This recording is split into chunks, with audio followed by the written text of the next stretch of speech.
Hello all. ஃபங்க்ஷனுக்கு கிளம்பியாச்சு Sunday morning. 8:30க்கெல்லாம் வீட்டிலேருந்து கிளம்பிடணும்னு பிளான் பண்ணி 9:30 9:40 ஆயிடுச்சு கிளம்புறதுக்கு. காலையில் என்னால் எழுந்திருக்கவே முடியல. அத்தை பையனோட அப்பாவும் அத்தையும் காரில் போனாங்க. அவங்கள ஃபாலோ பண்ணி நான் 2 வீலரில் போகிறதா தான் இருந்துச்சு. ஏன்னா ஈரோட்டில் எனக்கு கொஞ்சம் திங்ஸ் எல்லாம் வாங்கி தர வேண்டி இருந்துச்சு அப்பாவுக்கு. அதனால் நான் தனியாக வந்துக்கிறேன். அப்போ 2 வீலரில் போனால் தான் கன்வீனியண்ட்டாக இருக்கும். நான் உன்னை ஃபாலோ பண்ணி வந்துக்கிறேன்னு என் அத்தை பையன்கிட்ட சொல்லியிருந்தேன். அவன் கார் எடுத்துகிட்டு சர்ருன்னு போயிட்டான்.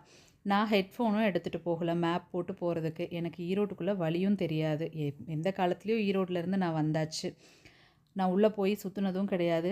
ஸோ ஹெட்ஃபோன் போட்டுட்டும் போகலை. ஸோ மொபைலில் மேப் போட்டுக்கிட்டு அங்கங்கே நிறுத்தி தான் போனேன். என்னோடய பொண்ணு ஃபங்க்ஷனுக்கு அக்கா எனக்கு முன்னாடி போய் எல்லாமே அரேஞ்ச் பண்ணாங்க.